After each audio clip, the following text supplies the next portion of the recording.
Hello mga kamatinik! Welcome sa isa na namang math tutorial session dito sa Easy Math with Coach Mike. For today's lesson, magsasagot ulit tayo ng H problem. As I remember, pangatlo na natin ito. Check nyo na lang yung link sa description ng dalawa pang nasagutan na natin. Alright? Our problem says, Freddy is 5 years older than Barry. 6 years ago, the sum of their ages was 49. How old are they? Naunawaan ba ang problem? So may dalawang tao na involved sa problem. At yun ay sina Freddy at Barry. Si Freddy ay matanda ng 5 taon kay Barry. So halimbawa, kung si Barry ay 7 years old, ilan taon si Freddy? Tama, 12 years old. At ibig sabihin din yan, nakadepende ang edad ni Freddy kay Barry.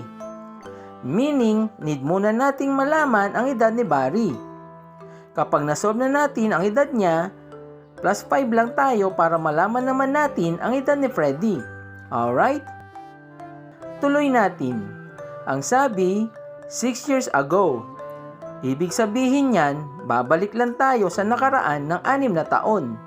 At sa taong iyon, kapag pinagsama natin ang edad nila, iyon ay 49 o 49. Okay? Ang tanong, ilan taon ang dalawa sa kasalukuyan? Yan, clear na ang mga fact ng problem. Tara, sagutan na natin. So, ang involved dito ay sina Freddy at Barry. Tapos, may dalawang time frame ang involved. Yung present at past. Sige, gawa natin ng time chart yan.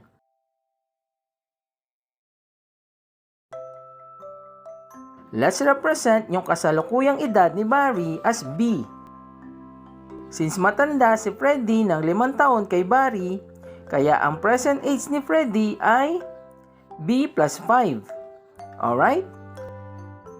Punta tayo sa nakaraan. So, anong edad ni Barry 6 years ago? Mula sa present age niya, bawas lang tayo ng 6. Tama, B minus 6. Paano naman ang edad ni Freddy 6 years ago? So, ang edad ni Freddy sa present, which is B plus 5, ay mag-minus 6 din tayo. Kaya, ang magiging edad ni Freddy 6 years ago ay B plus 5 minus 6. Alright? Kapag sinimplify natin yan, ay magiging B minus 1 na yan. Okay? Then, the sum of their ages was 49. Pagsamahin natin yung edad nila 6 years ago. B minus 1 plus B minus 6 equals 49. Yan, nagawa na natin ng equation. Simplify na natin para masolve ang B. B plus B is 2B. Negative 1 at negative 6 ay equal sa negative 7. Na equal pa din yan sa 49. Next, yung negative 7 dapat sa kabila yan kasi nga constant yan. So magiging positive 7 na siya. Kaya meron tayo ngayong 2b equals 49 plus 7. 49 plus 7 is 56. Need lang natin ay b. So we divide by 2 both sides of the equation. 2 divided by 2 is 1. Kaya B na lang ang matitira sa left side ng equation.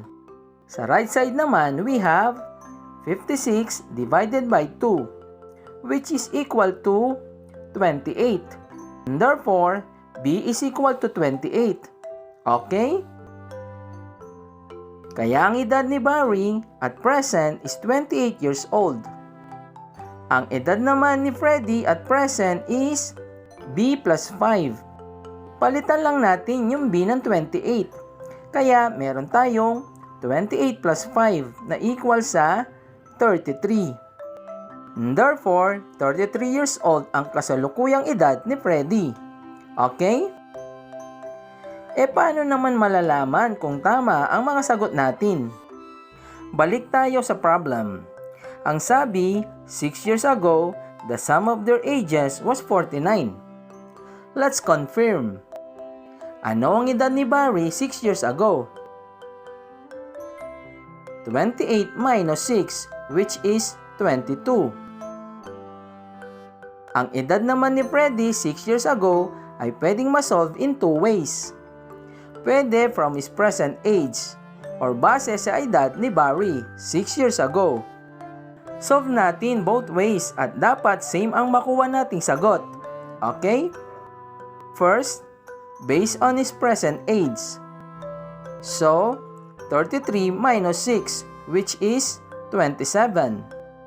At yung ikalawa na b minus 1. So, substitute lang natin ng b as 28. So, 28 minus 1 ay equal yan sa 27. Therefore, ang edad ni Freddy 6 years ago ay 27.